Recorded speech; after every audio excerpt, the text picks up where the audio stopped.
Now on VHS and DVD, journey into the abyss in search of life's eternal truths. What do you want to do today? I don't know. What do you want to do today? Discover the power of the sponge with SpongeBob SquarePants on VHS and DVD, starring Super Smart Patrick, The lid. Sweet Sandy, I'm hotter than a hickory smoked sausage. and ultra suave SpongeBob. I guess I ripped my pants again. Now you can own all your favorite SpongeBob episodes, where they fight evil forces beneath the sea, clash head-to-head with Krabby Patties, and battle for justice everywhere. As long as these pants are square and this sponge is Bob, I will not let you down! SpongeBob SquarePants on VHS and DVD, available now. And be on the lookout for more new releases. Say that again. That again. No, the other thing. No, the other thing. SpongeBob SquarePants on VHS and DVD. I feel as good as new.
My interest in the ocean was sparked early on by the undersea world of Jacques Cousteau, which aired on television in the 60s, and no one had ever seen anything like that, I think, before he had started doing those specials, and it was just like landing on the moon for me. So after college, I got a job at what was called the Orange County Marine Institute, and now is known as the Ocean Institute in Dana Point, California. Harry Helling, the director, asked me to do a comic book about tide pool ecology. And so I came up with this idea of doing this comic book called The Intertidal Zone. And it starred basically all these invertebrate sea creatures from the tide pools in Southern California, such as sea star, barnacles, shore crabs. And actually the host was a sponge named Bob, but not like SpongeBob. He was a natural-looking sponge. I reached a point at the Marine Institute where I was more interested in creating things and painting and sculpting. I started using motors and parts from old toys and sort of cannibalized these things into sculptures.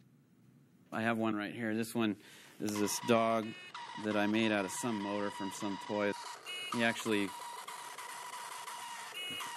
barks a little bit. He's a little bit old right now, so he's sounding tired. I actually went up to CalArts and brought all my paintings with me. I had no animation experience and no films. And I met with Jules Engel, who is the head of the experimental animation program there. And he looked at my work and said, "You belong here," immediately. And it totally changed my life.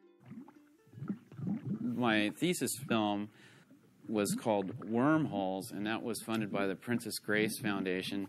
Wormholes was an attempt to depict relativity in a poetic way. I was trying to present this kind of complex scientific idea in a way that was easy to understand. I had had a film accepted into the Ottawa Animation Festival. So I went to a screening of Wormholes, and I love the style, but it was extremely cerebral and conceptual and warped. Joe Murray, who's trying to put together the show Rocko's Modern Life, was looking for directors, which was a dream job for anybody that likes animation. We worked from outlines. Rocko was storyboard driven, which is another thing that appealed to Steve. That style of writing was the way many of the earlier Warner Brothers cartoons were written, and many others, probably Fleischer, these things where they didn't follow a script. There was one in particular that had a story of, it was Undersea, actually, episode where fish are fishing for fishermen, and he came up with that. Working on the last season, I remember I was talking with writer Martin Olson about shows and, funny animal shows, and I really thought, I don't really have an idea that I'd want to torture myself over for several seasons. And then Martin was looking at the intertitle comic that I had, and he said, "What, are you crazy? This is your show right here." So I thought, I'd like to do a show about an innocent, sort of like a Jerry Lewis Under the Sea kind of thing. I started to think, well, what undersea creature would represent this? And so I just started drawing undersea animals, and I came across the sponge. It was really not very animated. They usually sit pretty quiet on rocks, filter feeding. But it still seemed like a funny shape, so I started drawing these sponges. And then it dawned on me that, there was a sink sponge, so I drew a square one, and I immediately locked on to the idea of this undersea nerd. And from that point on, I thought, well, that's the star, SpongeBob. Two very important people in the genesis of the show SpongeBob were Derek Drymon and Nick Jennings, who were companions from Rocko. He was, at the time, the creative director of the show. And so that's the first time we got to write together and work together. Steve called me up and said that he was putting this pitch together and he needed a little bit of a couple of paintings to sort of lock in visually what's going on for the background style. I actually hired those guys to come over to my house and help me develop this pitch Bible, which is what most people, when they pitch an animated show, they come up with some kind of information about the design and the concept and story ideas. And so Derek and Nick came over, and I would basically work with Derek on the concepts, and then Nick, on the other side, was working on the art for the pitch Bible. I paint much tighter, render a lot more than we ended up stylizing SpongeBob. And Steve's paintings were exactly the opposite. They were super loose, super rough, and really fun to look at and really colorful. It took a while for me to sort of get into that sort of idea of keeping looser and, getting as loose as possible. We couldn't just translate his style of painting right into animation. It was just a little too loose. I try not to walk in with an idea of my own to inject into, try to force Steve into doing something. I try to wait and see what he's thinking, and then I can react to that. Ultimately, the day came when we had I had this pitch Bible. I had all the characters at least thought out and some storylines, and it was time to pitch the show. And he had on his Hawaiian shirt. He had this whole underwater terrarium with little models of the characters. He had artwork. He had Hawaiian music playing. Also had recorded a version of the theme song just with me singing into a tape recorder, and I implanted it into the shell so that when you lift it up, it plays the theme song. It was pretty amazing. I'd say one of the cardinal rules when you're pitching is to just get people in the room to laugh, get their attention, get them excited. I guess I was just trying to do anything to make them think, this is weird, and let's take another meeting. I think one of the most amazing things about his initial pitch, after all the funny stuff, he had character descriptions and an overview of the world that it was so complete. He knew who his characters were. It was amazing. And if you look back now, these years later, it's all there in the original documents. I loved the idea that he was a marine biologist in a former life, you know, that he studied marine biology. That was a big thing because it was like, well, who's going to know this world better than somebody that's actually interested in this world? I was like, let's just do it. I don't know what this sponge is, but let's do it. They decided to give us money to write a storyboard, and let's see what happens with this. So we had 2 weeks to write the pilot episode. And I came into the room, and there up on the wall was these extraordinary storyboards everywhere. And Steve and his team were there, and they put on a performance which I wish I had on tape. He started to pitch the show, and it was like, oh my God, this guy is good. You know, he is funny. He was doing all the voices. He was doing the sound effects. They were laughing. You know, it went really well. And so it was stressful because we knew that was the decision. He acted out every character. He made voices, and the other people came in and chimed in with their voices, and he pointed to the boards, and the kineticism of the boards itself, even in the action sequences where he goes, it bounces off here and off here and off here and bounces there, and he goes here and he goes there, and he slaps there, and every sound, you could almost hear every sound effect. So me and Steve and Nick were waiting in the room, and they just walked out, and it was like 5 minutes, you know, and we were worried. We thought it would take weeks. The only reason after the pilot pitch that we took a few minutes to step outside is that we were exhausted from laughing, and we really just had to calm down and figure out the right way to just tell him to go ahead, because we wanted to have some modicum of control of the process. Door opened and Albie walked in. He's like, "Okay, it was great. Let's do it." So after we finished the pilot, they aired it to several people, and Nickelodeon and test groups. So we got a green light to do 13 episodes. That's when the real work began, and that is to find a team to make this show. We put together slowly what I think was an incredible team. A lot of them were really young and new to this type of writing, and had great, fresh ideas. And so I attribute much of the success to SpongeBob to that collaboration.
We really used animation to its fullest extent. You know, a lot of people aren't doing that these days. They're trying to keep it, reality based. This was a cartoon show. There's a time and a place for a script-driven show. There's a time and a place for an artist-driven show, and I think SpongeBob works best because it's a cartoonist-driven show. And we got to do a lot of cartoon gags, exploited animation as much as possible. I hated pitching. It was, so it was an extra effort to I have to draw and pitch. I wouldn't let that thing in my house, even if it was potty trained. You sit on a potty. And we'd have to pitch to, the 40 people in the crew. Before that, it would be, a sleepless night.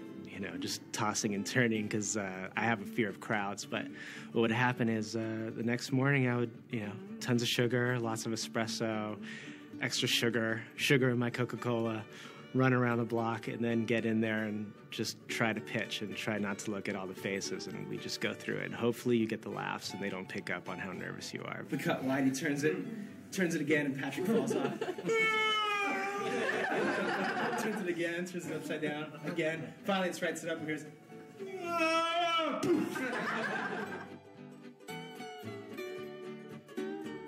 SpongeBob was really fun for, like I said, the very reason that we could come up with a lot of gags in post-production. We did a lot of Frankensteining on the show. We did a lot of cannibalizing from different takes to come up with a line just so it sounded, exactly the way they wanted it to. It was fun because it was sort of guerrilla animation, so we could just do things on the fly and add them in at the last minute if they were appropriate and, made the show funnier.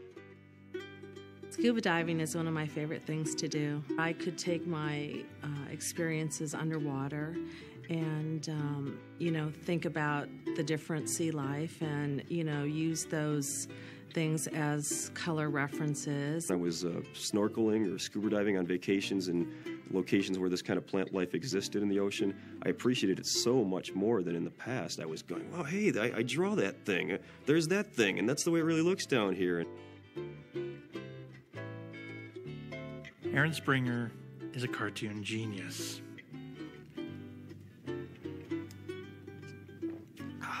And the hardest thing about working with Aaron is that he has about 20,000 ideas for every one idea that I have. Sherm hated when I used Sharpies because it would give him a headache.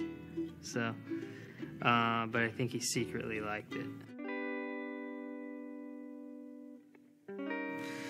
Life in a cubicle. It's sad. I think it's easy, don't you? Sit down, have a bagel maybe, some coffee, draw a few pictures, la la la la. No, it's not that simple. But it was kind of fun because you have a lot of interaction with people around you. But the problem with that is when you want to get something done and you're trying to concentrate, it just doesn't happen. I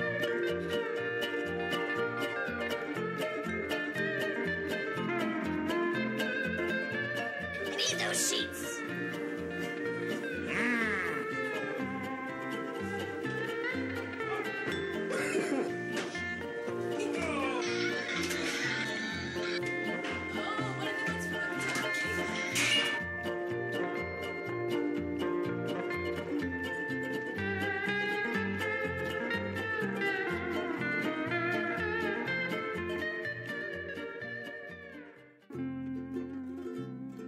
Personally, first season is my favorite season of all of them. I think that, we were just hitting our stride, and you can see a lot more, I think, of the styles of the individual directors in the first season shows. I feel like personally SpongeBob and Patrick are my children, and every day I'd come to work and I'd have to dress them, just like I would my kid in the morning. And that's just, my favorite shows that I've ever worked on have been like that. You have a staff that's really there and on it 100%, and they're happy to be there. They feel like they're all contributing to this great, nucleus. The people on it were so much fun, and they brought together so much. They brought together talent and a great sense of humor. SpongeBob was just one of those shows where the right elements and the right people were at the right place at the right time. Everybody bonded really well. Everyone got along great, and we were kind of like one big happy family. Those were good times. Good times.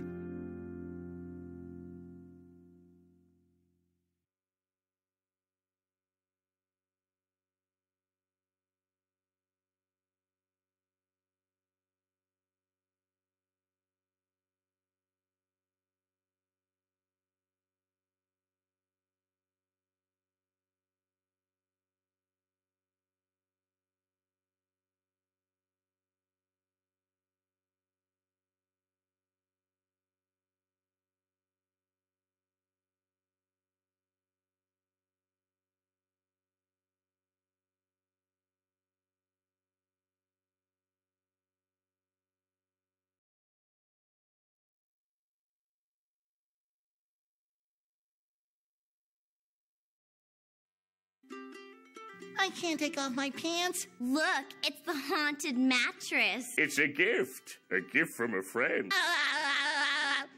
SpongeBob, I was so worried, I thought something terrible had happened. You must think I'm pretty dumb, huh? Nothing personal, lad. That's it. I'm moving out of this neighborhood.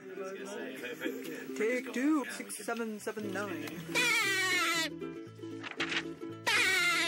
Maybe It's the way you're dressed. I'm not crying. I'm laughing. As far as casting goes, my approach was first have an idea in my head for each character before going to a casting director who would find some potential people for that role. So we basically found these people that sounded, I guess, like the voice that I crudely could do for the characters. We really spent a lot of time and a lot of sessions just figuring out what his laugh would be, how he would sing, how he would cry. Steve spent a lot of time dialing SpongeBob in.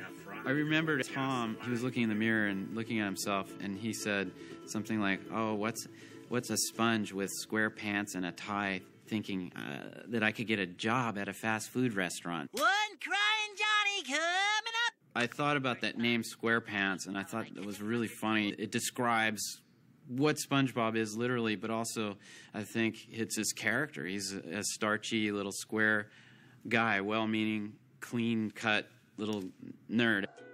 We knew that we wanted SpongeBob to be a character of indeterminate age, much like Jerry Lewis, or physically very, very rubbery and insane, you know, kind of a man-child, but you can't really pin it down.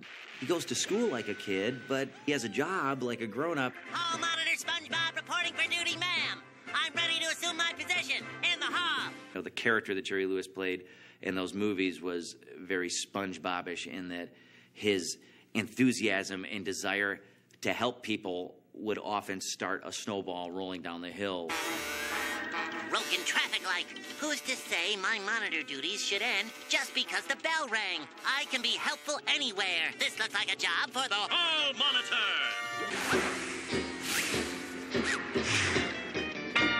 What would this town do without you, SpongeBob? Oh, my leg! My leg! The range where he was going to be, we knew that we wanted something really cartoony, but also munchkin-y. I remember thinking of the Munchkins. Oh, the Yellow Brick Road. As kind of a template, and then we kind of fine-tuned it from there so that it wasn't just a squeaky voice, so that there were highs and lows, and there was a thing that he did where he was trying to be cool and, hey, baby, you know, and then when he was scared, his voice would go up higher, and... SpongeBob is this kind of squeaky clean, small, impish character, and so I was looking for that sort of voice. There actually is a cassette tape that exists of me doing SpongeBob and Steve Hillenburg doing Squidward, and that was the first time that we ever spoke on tape as those characters. Hundreds of creatures swim through these doors every day in our undersea community, depending on you to serve them nutritious, delicious, reasonably priced food in a clean, family-friendly environment. Look! I've been standing around on my tentacles since 8 o'clock this morning, and I don't have the strength to listen to this. Who depends on you, you may ask? Well, let's just start with the A's. Aaron Anchovy, LB Albacore. We decided to give him kind of a dolphin-y laugh. Now, the way you achieve that dolphin-y laugh is, first of all, you have to make a noise that your neighbors will find most distressing, which is like if somebody's letting the air out of you and you're a balloon. And then you take your hand on your Adam's apple and go,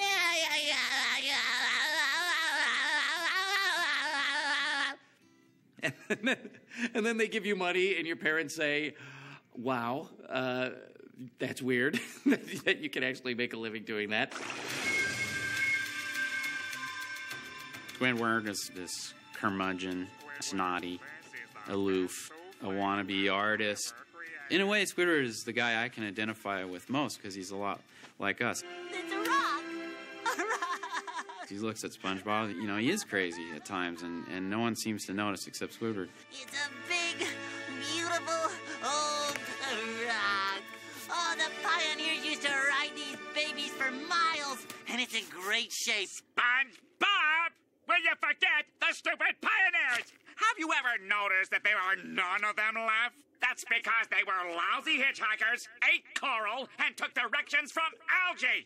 And now you're telling me they thought they could drive rocks? He's got a good heart. He just covers it with this curmudgeon shell. I knew it! SpongeBob. You do care. No, I don't. I do not. That was just a cover. I don't. Yes. You actually care for that thing? Squidward has this big honking nose, and he's a bit of a malcontent. And so I just put everything up in the nose and gave him the "oh, please" attitude, and, well, there it was. Hold on there, little square dude. For Sandy Cheeks, I was looking for a strong female character that could be friends with SpongeBob but not a love interest. They really bang around and do karate together, kind of like stunt buddies. And so that gets him into trouble. It creates some conflict in the way they challenge each other. So, what's your name? Sandy. Sandy's all about her mouth because of her huge teeth. So she's right here. She's right here at the front with her buck teeth. And that's pretty much how I find Sandy. I have to go to the teeth. There it is. What is it? Can't you see? It's Texas. Steve was funny because he sent me all this research on Texas and slang. We worked a lot with the pacing, because as a squirrel, I thought she should be really spastic, and he thought she should be more reserved. But I think we found a happy medium. I'm not crying. I'm laughing. I appreciate what y'all are trying to do, SpongeBob, but home isn't about barbecues and pecan pies. Home is where you're surrounded by other critters that care about you. I was trying to think of a role model of somebody who was smart and from that part of our country, and the person that came to mind was Holly Hunter. And I don't actually know where she's from, but that sound, So you'll stay? I'm staying. Welcome home, Sandy. Yay! Who needs dumb old Texas anyway? What did you say? Patrick is very, very low in bass and not very quick. There it is, SpongeBob.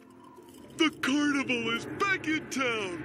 Finding the character was really about feeding off SpongeBob or goading SpongeBob. I sense no danger here. How could they be dangerous? They're covered with free cheese. All I know is Mr. Krabs said, Patrick, don't do that. Cheesy. No danger here. Go on, try it. But Mr. Krabs said... SpongeBob, let me ask you something. Does this look dangerous? Does this look dangerous? Does this look dangerous? When Patrick goes off, I thought of a couple of the great Shelley Winters performances. Shelley Winters Gone Bad. Boom. I mean, she's nuclear. Heart on stick must die! I kind of like to think of Patrick as having a little Shelley Winters in him. I don't think I look very much like Shelley Winters, but it's more just how I feel.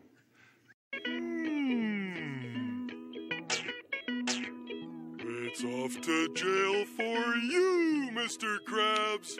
Patrick, you're fired. But I don't even work here. Would you like a job starting now?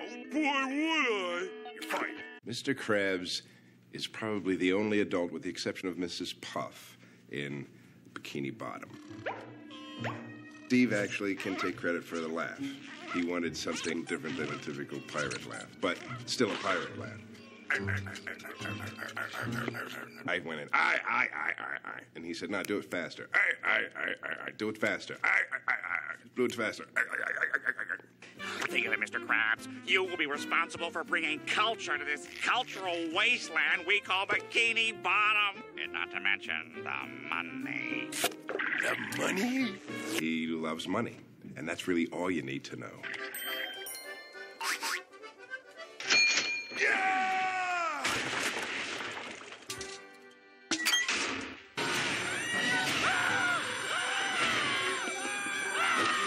Can you spot him, Mr. Squidward? Down there, sir! There appears to be a Krabby Patty napping in progress. There can be only one culprit. Plankton! Finally, victory is mine. I win! I win! I win! Plankton's voice I read for as SpongeBob. So I actually did all the lines SpongeBob had in the pilot, but with Plankton's voice. And so he was saying stuff like, I'm ready. Hey, Gary, it's a beautiful day. Hear me, Krabs. When I discover your formula for Krabby Patties, I'll run you out of business. I win! The cool thing about him is he's got two sides of his voice, which are one is, you know, his sort of, but then he can go to the good side, which is, I feel all tingly inside. Should we stop? No, that's how you're supposed to feel. Well, I like it. Let's do it again. Okay. F is for frolic through all the flowers. U is for ukulele. N is for nose picking, sharing gum and sun licking here with my best buddy. We've done some personal appearances, and little boys always come up and they want an autograph, and they slide over their paper to you, and they say, "Plankton's always mean." And you feel this like energy of they completely love it. They completely, it's like, he's mean all the time. I love it. And you're just, it's funny because you could see it's the same thing I would have connected with as a kid. All knees will bow to Plankton. Hail, Plankton! I win! I win!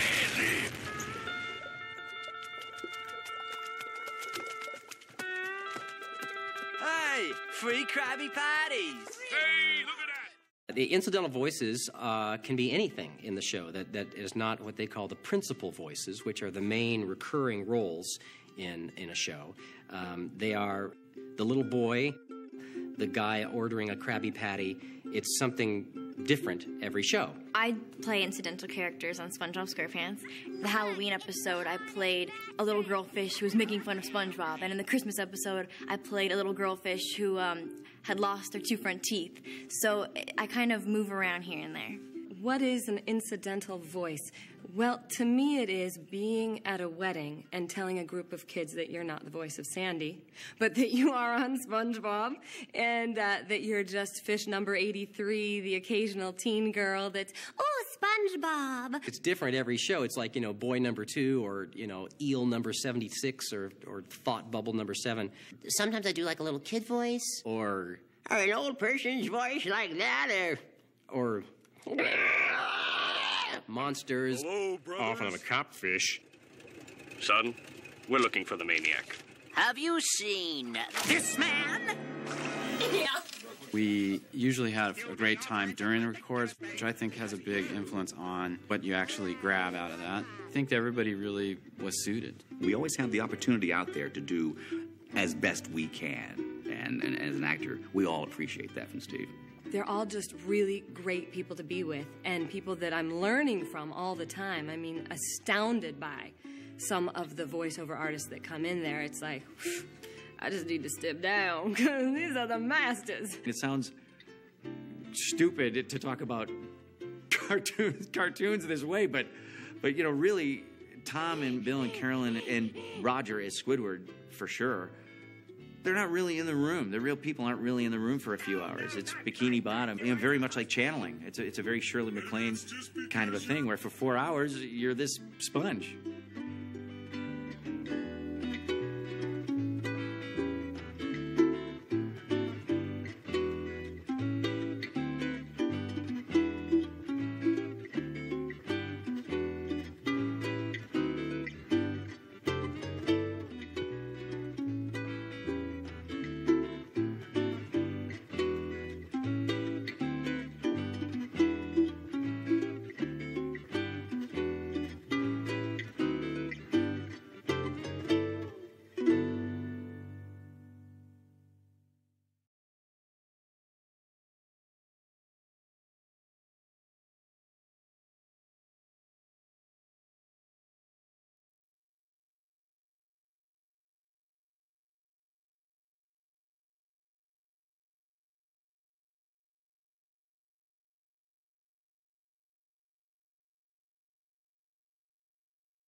Ahoy, sponge lovers! I'm Patsy the Pirate, and welcome to the Bikini Bottoms Up Tour.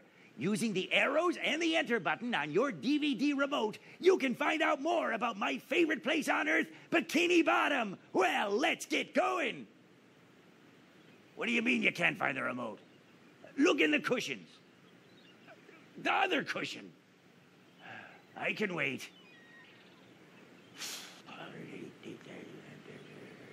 You got it yet? Let's go!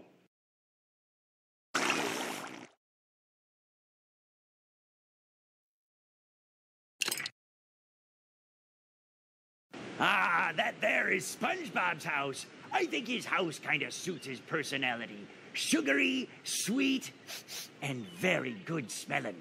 Arr, I wish I could live in a pineapple. I lived in a zucchini once for a couple of weeks. Didn't work, no.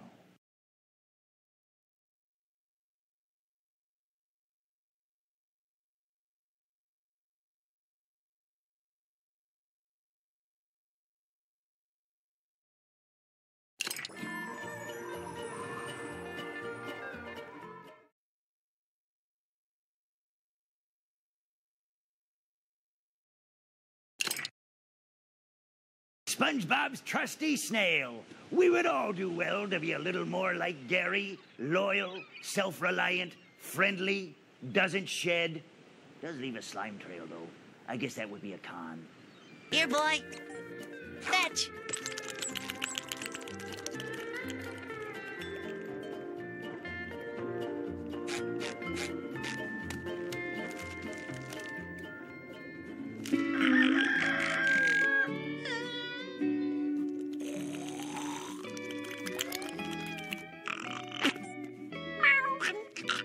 Huh? Good job, Gary. I love you, Gary.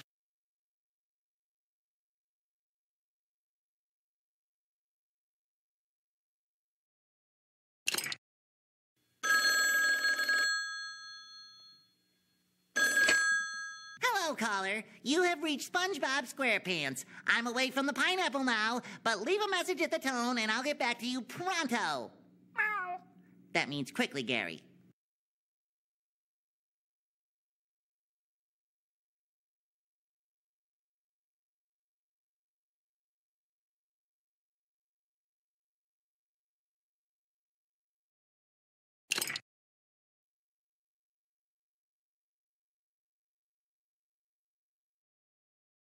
What's hidden deep inside SpongeBob's kitchen? How about a hearty supply of peanut butter and jellyfish jelly for those midnight snacks? And a couple of cans of snail food for Gary. Ah, here it is. Nothing like a peanut butter and jellyfish jelly sandwich to help you get to sleep.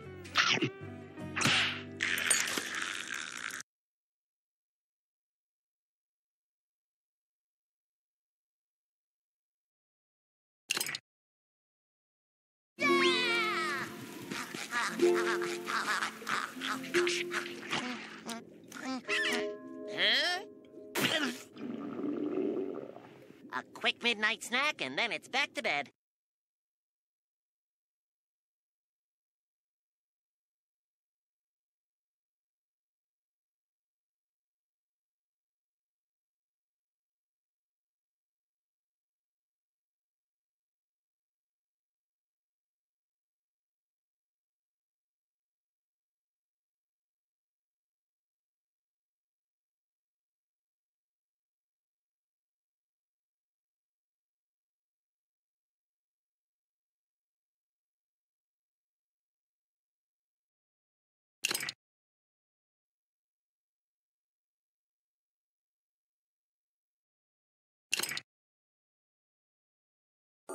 This must be Gary's dream. I'm gonna get a closer look. Wow, look at all these books. I wonder where Gary is. Gary! Huh? Excuse me, sir. Have you seen... SpongeBob? Gary? How dare you invade the sanctity of my dreams? Gary, you can talk! In dreams, one is not tethered by earthly limitations.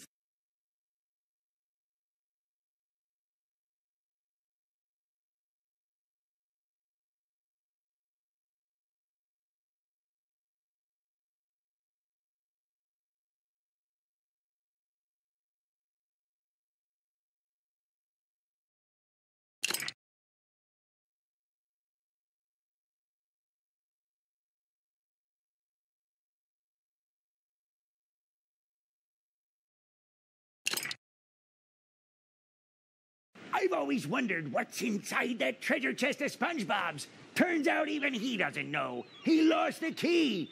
If any of you find it, could you send it to Bikini Bottom, care of SpongeBob? He'd appreciate it. Thank you.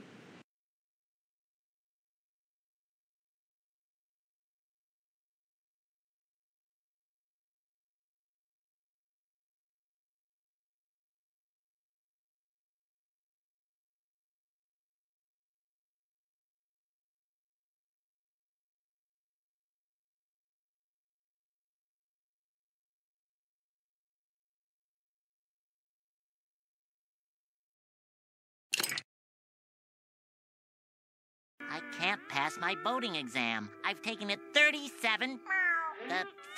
times. I know all the answers until I get behind the wheel. I just need something to help me think straight. Thinking straight is what I do. You drive, and I'll do all the thinking for you. How are we gonna do that? Come in, SpongeBob. Hello? Hello? Hey, I can hear you in my head. This is great. While I'm taking the test, you can give me all the answers.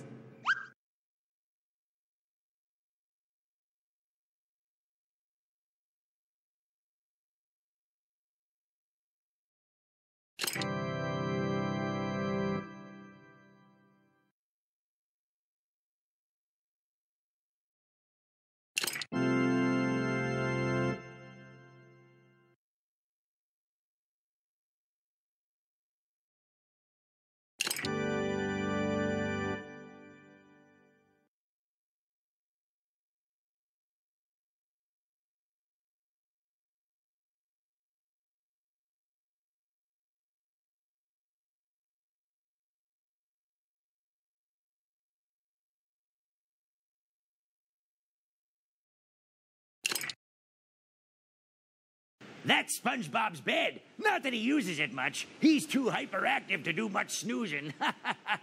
SpongeBob is very picky about his mattresses, and he ought to know what he's talking about. The little yellow guy practically is a mattress himself.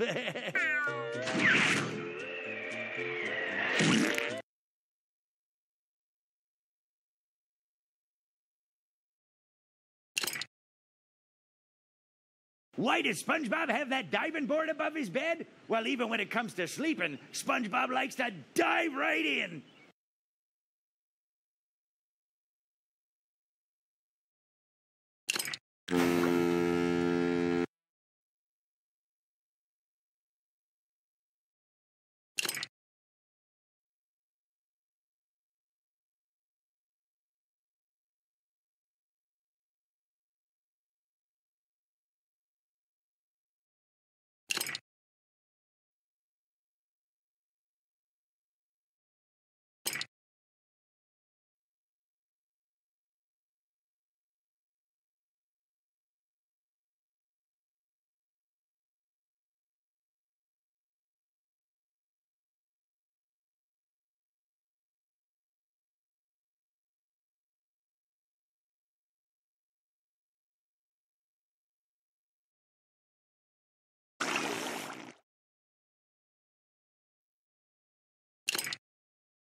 That there's the domicile of Squidward tentacles. When you look at Squidward, you'll notice that he's all head, and so's his house, just like him.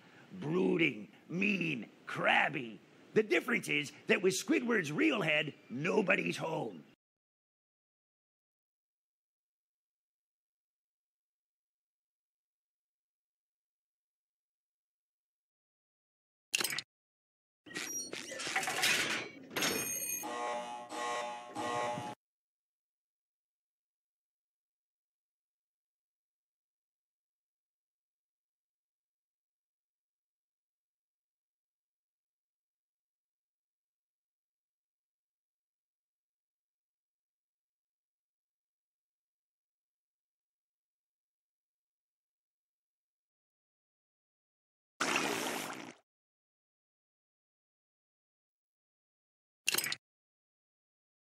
That fine-eating establishment is the Krusty Krab. SpongeBob works there, Squidward works there, and it's owned by Mr. Eugene Krabs, the greediest guy in town. The Krusty Krab looks like a New England-style lobster trap, But now it just traps the pocket change of Bikini Bottom's hungry denizens. That's good eating.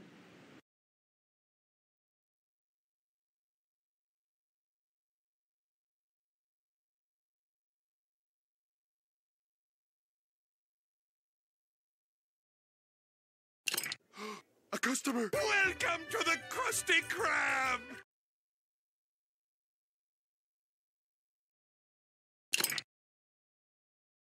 Who eats at the Krusty Krab? Any form of undersea life with a couple of coins rattling together in his pocket who wants a delicious Krabby Patty and kelp fries.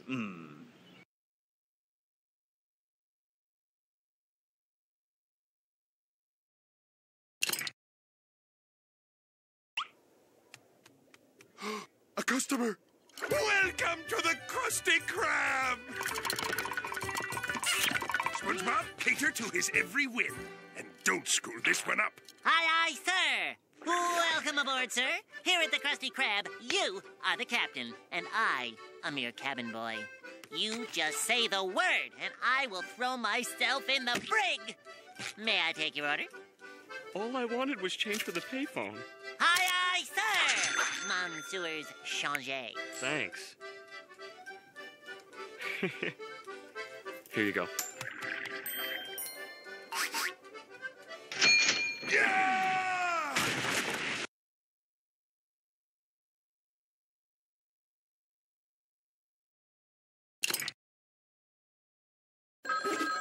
I got it. Coming. Hello? No. Sorry, sir. We're closed. Ahoy there, Krusty Krab. How can I help you? Pizza? Of course we have pizza. Mr. Krabs. Our delivery squid will bring it right over. Mr. Krabs, we don't serve pizza.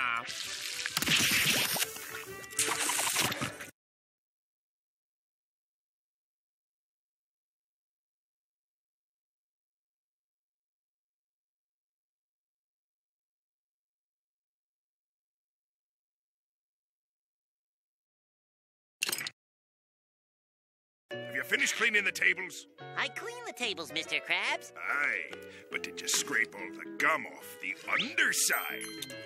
I already took care of it.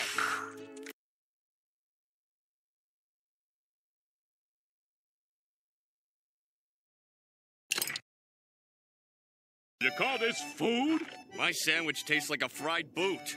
My sandwich is a fried boot. Hurry it up, will ya? We're hungry over here. Look at us. My kids haven't eaten.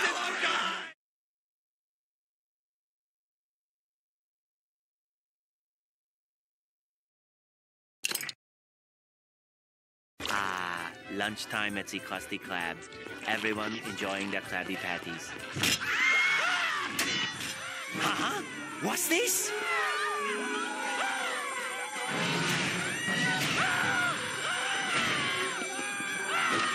Can you spot him, Mr. Squidward? Down there, sir! There appears to be a Krabby Patty napping in progress. There can be only one culprit. Plankton! Finally, victory is mine. I win! I win! I win!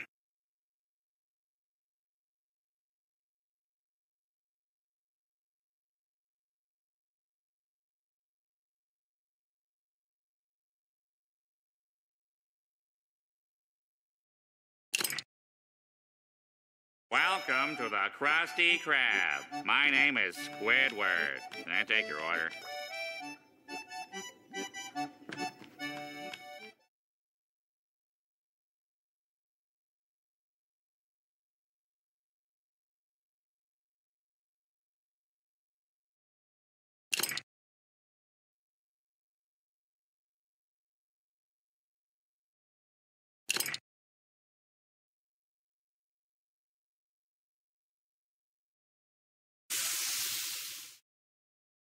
Patsy, you're asking. What's the secret recipe and ingredients for those tasty Krabby Patties? Well, I don't know.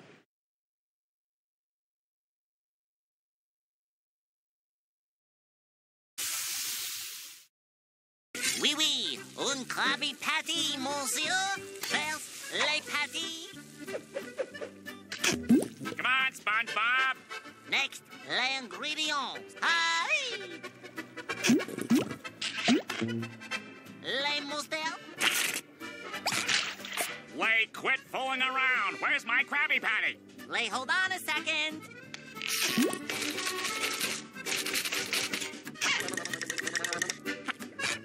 And voila. It's under your nose. Ah! Ah!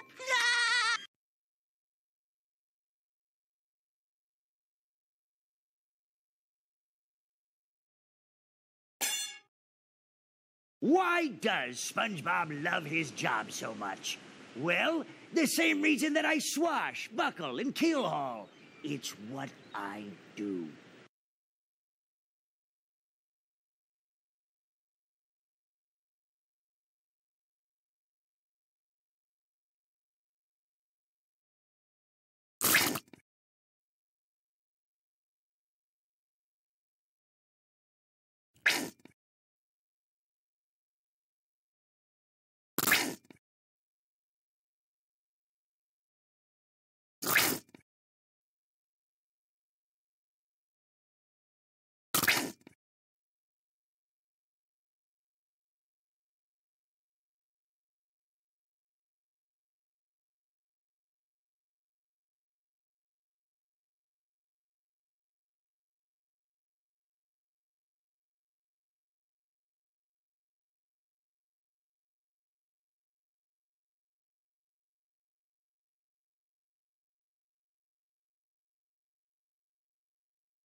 Are you ready, kids? Aye, aye, Captain! I can't hear you. Aye, aye, Captain!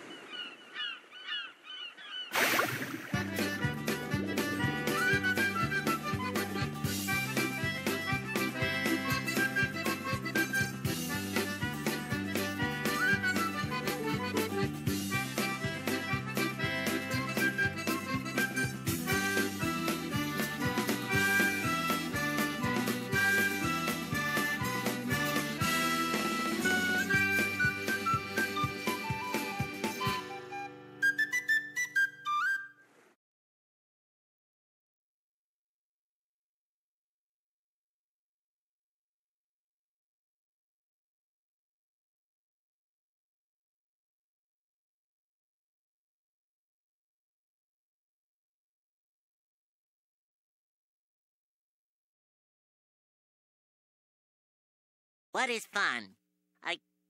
Let me spell it for you.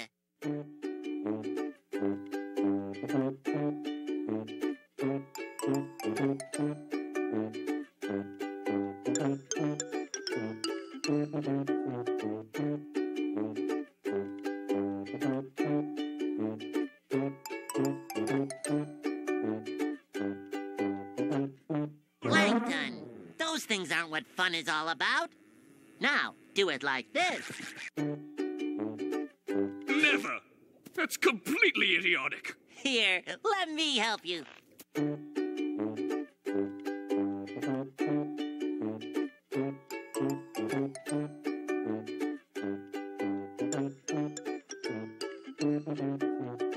I don't understand this. I feel all tingly inside. Should we stop? No, that's how you're supposed to feel. Well, I like it. Let's do it again. Okay.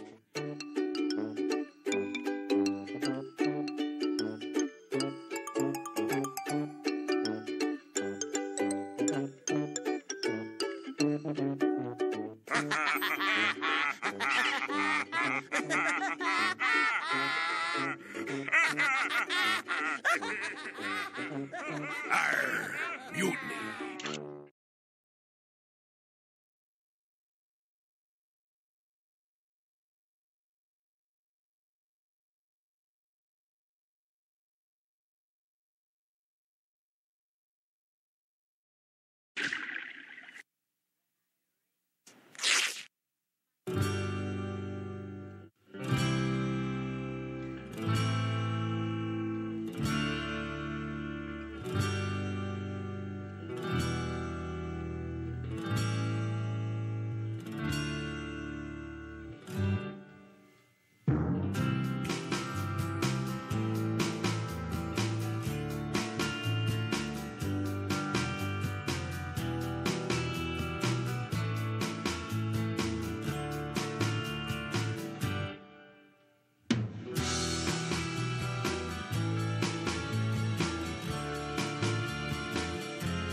All right, you invertebrates, I'm gonna teach you how to do the sponge.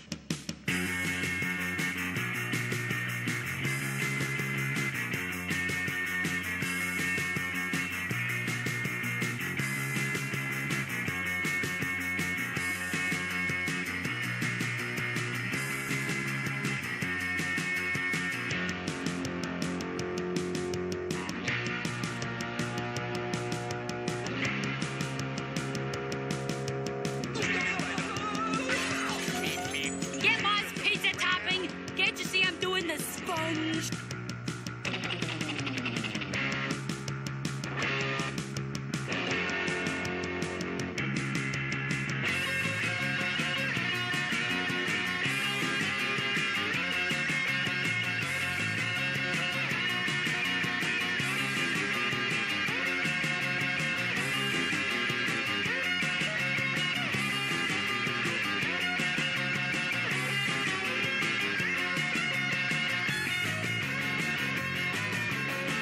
They love us!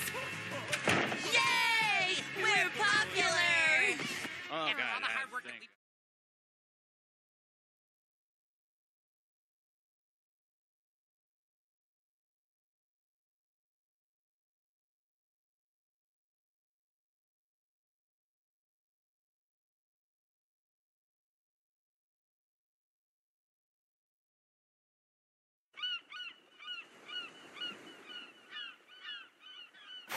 My name is John Seymour, and I draw the backgrounds for SpongeBob SquarePants, one of the 3 layout artists that draw backgrounds for the show, and the voices and the story and the storyboard is done before we even get it. There are prop designers which do small objects that will animate, like this hat. These hands are going to clap together. This is the list of the drawings that I have to do for this show. It's really tiny because he shot it down so we could put all the notes from the breakdown on the same page. Basically, what I'm doing here is taking scenes from the storyboard and drawing them out in detail so that the painters can go ahead and paint them, and then the character's going to be put on top of those and they can animate the whole thing. Well, first of all, I'll have to put the field guide on here. I usually work with the 10 field. This represents the ratio of your television screen, so we draw within this. I start with the blue pencil because that way you don't really have to do a rough first. You can kind of do the rough in the blue real light. Just shows you where the line's going to occur. And put some hills back here.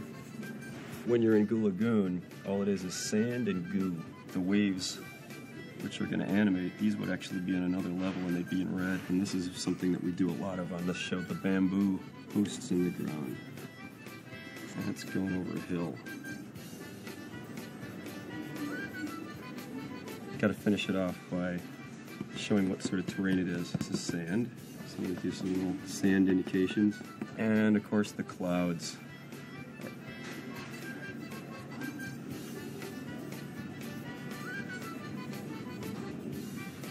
This is the Goo Lagoon. I would write down what it said down here. I would actually put the series that we're in, the show number, the scene number, and then the name of this particular layout down here. That's a layout. That's the way it works.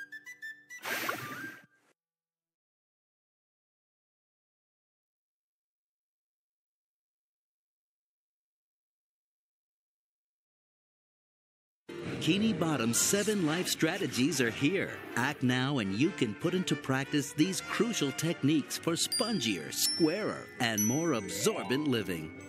Number 1, setting boundaries.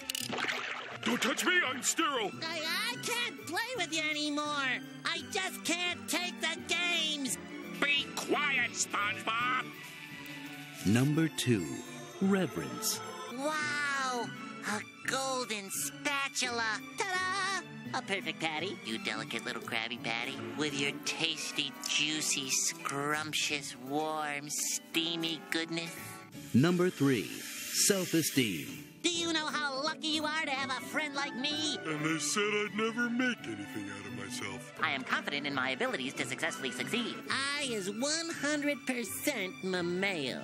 I'm hotter than a hickory smoked sausage. Let an old pro show you how to do it. Number 4, affirmations. I am a man. The dirt therapy seems to be working just fine. Everything works out. Well, a sponge has to look his spongiest. Number 5, gratitude. The customer is always right. You taught me a valuable lesson. Nickel buddy, I'll never spend you. Haven't you ever had a very special friend? Number 6, coping skills. Oh, barnacles.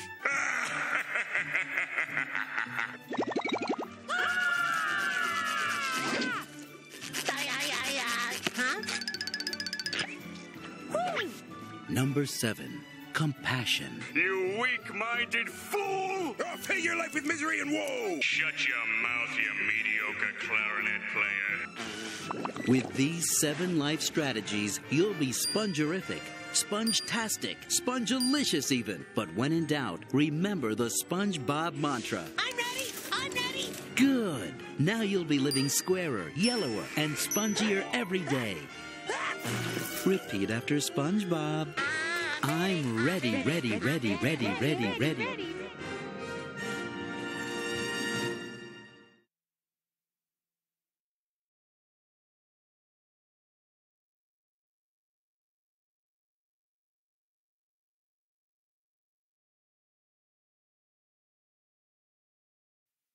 Oh, who lives in a pineapple under the sea? SpongeBob SquarePants, absorbent and yellow and porous is he. SpongeBob SquarePants, if nautical nonsense be something you wish. SpongeBob SquarePants, and drop on the deck and flop like a fish. SpongeBob SquarePants, SpongeBob SquarePants, SpongeBob SquarePants, SpongeBob SquarePants.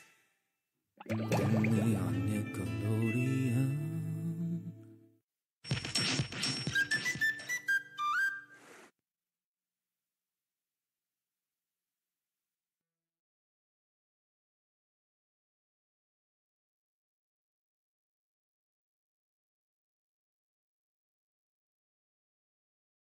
Hope you're not too scared to come to me party tonight, SpongeBob Scaredy Pants. All right, boils and ghouls, you ready? Yeah! Well, who lives near a graveyard under the sea? Absorbent and yellow and spooky is he. If nautical chills be something you wish, then screw your gills off and flop like a fish. SpongeBob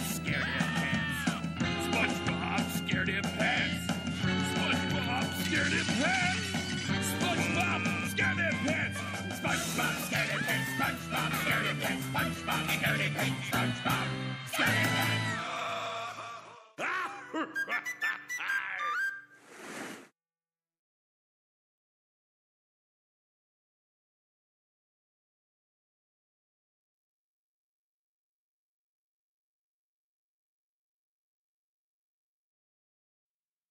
I am now going to assault your mind with subliminal messages.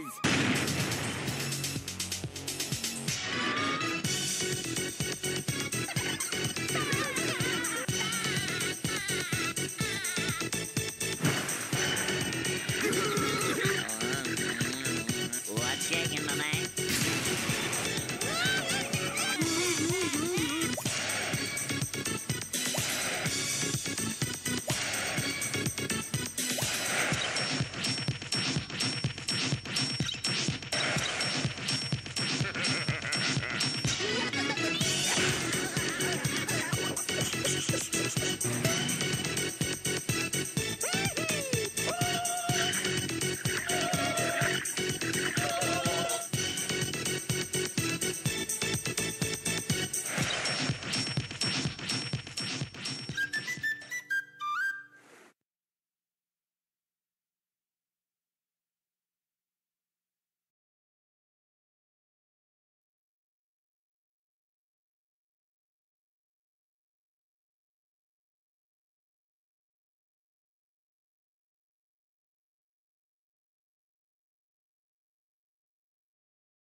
Are you ready, kids? Aye, aye, Captain! I can't hear you! Aye, aye, Captain! Oh!